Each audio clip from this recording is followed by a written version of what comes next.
let me introduce our guest for today with all that under our belt this morning. First, we're going to hear a story from someone whose mother did choose abortion. Then she's here, so obviously it did not work, right? But I'm going to let her tell her story. Her name is Mica Clay, and me and her go way back, so to, well, elementary school, I believe. So that's a long time ago. A long time ago. Anyways, and after she speaks, she's going to tell her story. We're going to hear from Sarah Method. She's coming to us from the Sycamore House Pregnancy Center right here in Urbana, and I'm really excited about what these two have to say. And come on up, Michaela, and we'll get moving.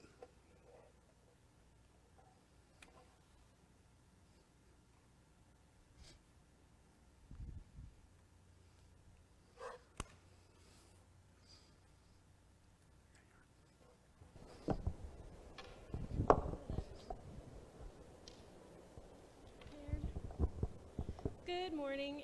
As our kind pastor stated, we do go way, way back. So, that being said, if anybody wants to know some pretty good stories about how he really was in school, give me a call.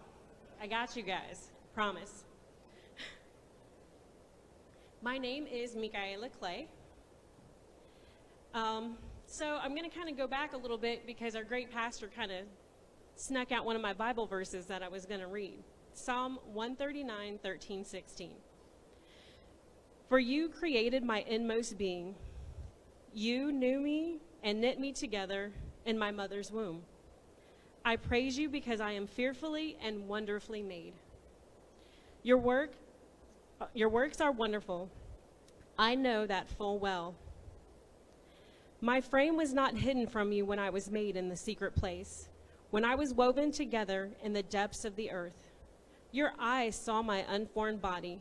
All the days ordained for me were written in your book before one of them came to be. Fearfully and wonderfully made. That's everybody here. Everybody not here. Fearfully and wonderfully made.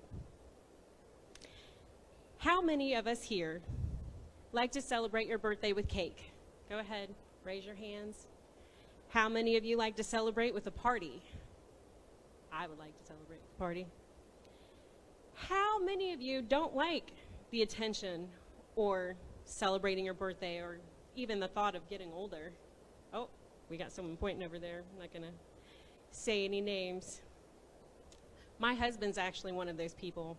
He doesn't like that awkward birthday song and all the attention on him. Those who know me know that I absolutely love birthdays, and I will go out of my way to annoy you on your birthday, as Mr. Warren Fitzpatrick shaking his head yes. I was adopted when I was 5 years old. I was born with a number of medical conditions. My heart wasn't fully developed, my lungs, my spine, not much of an immune system, and I'm pretty much allergic to everything. As I was getting older, I was told that it was due to traumatic birth. I heard those words many, many times in my day. My mother, who adopted me as well. I never really let it sink in, traumatic birth. Didn't really know what it meant. But what I did know is that I had a lot of issues from it. As I got older, I was to find out that traumatic birth actually meant abortion. Not only did my mother decide to just abandon me and not be there, but she also made the choice to try to take my life as well. But as God had written in that book, he had a different plan. She was not able to take my life, and I was born instead. They estimated that I was anywhere from 3 months early to maybe a month early. Nobody actually knew. I will never know what day I was born, the time that I was born, how much I weighed. I can't go on long hikes or be around smoke because of my lungs. And I can't even stay with a friend in the hospital out of fear that something will attack me in that hospital with my compromised immune system. We take normal activities for granted and other willingness to celebrate the day that you were born. My birth certificate holds no information on it. They call it a certificate of live birth. It was stamped in 1985. Won't tell you when I was born, but that's not the year. I, however, have taken that my new birthday will be 1985. So sorry, buddy, I'm now younger than you. But I do have a challenge for you guys today. Go home, pull out that crinkled paper that nobody ever looks at. Marvel at the day that you were fearfully and wonderfully made. Look at that time that God wrote down in the book for you to make your grand entrance. I know that there are people here who probably had an abortion. You are forgiven. I know that there are people here that probably know someone who has or have thought about it. You are loved. The word love is mentioned in the Bible over 300 times, and there's a reason for that. God called us to love everybody, no matter who they are, no matter what they've done, even that unborn baby. We're standing right now against a time where infanticide and the living abortion are huge. Born alive is out there, and everybody's fighting against it right now. If you guys want to know more about that, I belong to a network. It's called the Abortion Survivors Network. I'm not the only one. There's so many of us out there with medical issues, with non-medical issues. They look just like me, and some of them don't.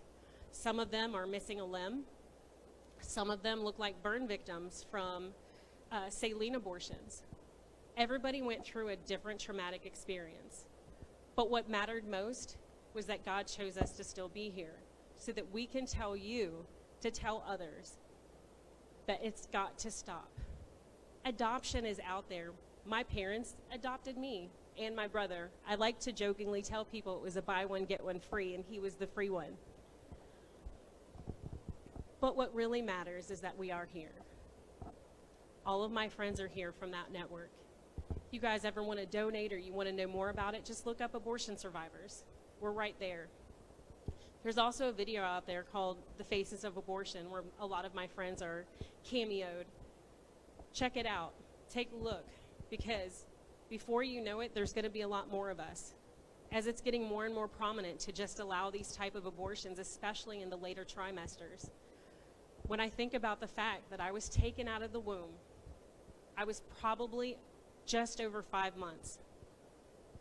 What develops in that last trimester is your lungs, your spine begins to harden, your heart forms its final, I guess, parts.